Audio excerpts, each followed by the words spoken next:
बताइए कि इंटरनल सर्वे बता रहे हैं, आप लोग दिल थाम करके इंतजार कीजिए। सुमन का इंटरनल सर्वे जो है ये कौन किसका है? अभी सुमन जी बताएंगे कि कौन किसकी गोभी खोद रहा है। जी गोभी किसका? देखिए, मैं उस एजेंसी का नाम नहीं बताऊंगा, लेकिन उन्होंने लिस्ट में मुझे दे दिया है, तो मैं आपको बता ही देता हूं। और इसको अभी कुछ देर बाद या कुछ 2-3 घंटे बाद अलग अलग एजेंसी के जरिए आपको मिल जाएगी। तो हाँ, पहले सबसे पहले मैं आपको बताऊं नंबर। तो बताइए कि कौन कितनी सीटों पर बीजेपी आगे आपको दिख रही है? देखिए भाई, नाम सीट वाइज हम बता रहे हैं भाई, सीट वाइज बताइए सर, नंबर तो बताइए। सीधे हम सीट वाइज चले। 44 सीटों पर और आंकड़े आ चुके हैं। उसमें 10 से 12 सीटों पर कांग्रेस जो है, उसमें 6 सीटों पे कांग्रेस है। इसमें 6 सीटों पे कांग्रेस है। 6 सीटों पे कांग्रेस है, और रेस्ट को दे दीजिए ना आम आदमी पार्टी को। जी बताइए, अब बताइए। हाँ, अब आइए, देखिए सीधे सीधे आ जाते हैं। जी बताइए। हमारे पास जो आंकड़े हैं उसके हिसाब से नरेला बीजेपी, बुरारी, रुकिए, हमारे पास लिस्ट है, उसे बताते हैं। Narela BJP, Nangloi Congress, Jangpura BJP, Gandhinagar BJP और कांग्रेस में फाइट है भैया। कालका जी आप और कांग्रेस में, रमेश जी हैं तीसरे पोजीशन में फिलहाल चल रहे हैं। उत्तम नगर में बीजेपी आगे है अभी के समीकरण के साथ। कस्तूरबा नगर में कांग्रेस आगे है। शाहदरा में बीजेपी और आपके बीच में टक्कर है। तिमारपुर में बीजेपी आगे है। रोहिणी में बीजेपी आगे है। द्वारका में बीजेपी आगे है।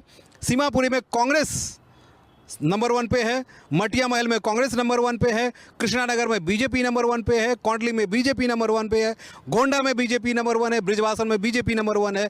त्रिनगर में बीजेपी, रिठाला में आप और बीजेपी के बीच में, आदर्श नगर में बीजेपी, शालीमार बाग में बीजेपी, पटेल नगर में बीजेपी, आरके पुरम में बीजेपी, रोहतास नगर में बीजेपी, ओखला में कांग्रेस, बादली में कांग्रेस, नजफगढ़ में बीजेपी, महरौली में बीजेपी, सीलमपुर में कांग्रेस, बवाना में बीजेपी, राजौरी गार्डन में बीजेपी, बदरपुर में बीजेपी, पटपरगंज में बीजेपी, मुंडका में बीजेपी, गोकलपुरी में बीजेपी, हरिनगर में बीजेपी, लक्ष्मीनगर में बीजेपी, सदर बाजार में कांग्रेस, संगम विहार में कांग्रेस और बीजेपी के बीच में फाइट है। मुस्तफाबाद में बीजेपी, विश्वास नगर में बीजेपी, न्यू दिल्ली हम बता रहे थे ना कि भैया संदीप दीक्षित चल रहे हैं अभी ऊपर, जनकपुरी में बीजेपी, करावाल नगर में बीजेपी। 44 सीटों का है। देखिए कुल मिलाकर के जो है ये सुमन का अपना आकलन है जो सुमन ने हमारे सामने रखा है। ये सुमन के सूत्र जो है वो कई सारी जगहों पर है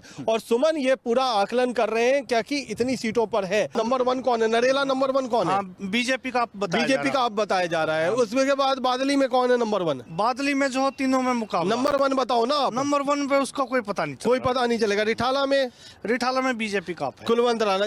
जाटों की वजह से तो नहीं कर रहे हो? नहीं, ऐसा नहीं है ना, ऐसा नहीं होना चाहिए। बवाना में कौन ऊपर है? बवाना तो ऐसी सीट है, उसमें मैं बीजेपी बता रहा हूँ। उसमें बीजेपी बता। मुंडका में क्या चल रहा है? मुंडका में जो है ना वहाँ भी बीजेपी आ रही है। सारे जाटी लड़ रही है, ये भी बता। किराड़ी में क्या चल रहा है? किराड़ी में जो है ना आम आदमी पार्टी अब है। आम आदमी पार्टी है। और आपको नांगलोई जाट में क्या कौन सा मुकाबला? कोई भी जीत सकता है। इसके अलावा जो हमारे पास जो पुराने नहीं मैं आ रहा हूँ आपके पास आ रहा हूँ। गाँव की सीट तो मैं खत्म करूँ इनके से, फिर मैं आपके पास आऊंगा। उसके बाद आप बताओ बिजवासन, नजफगढ़, मटियाला। हमें नजफगढ़ में जो बीजेपी अब बताई जा रही है। बिजवासन में मुकाबला, तिकोना मुकाबला है।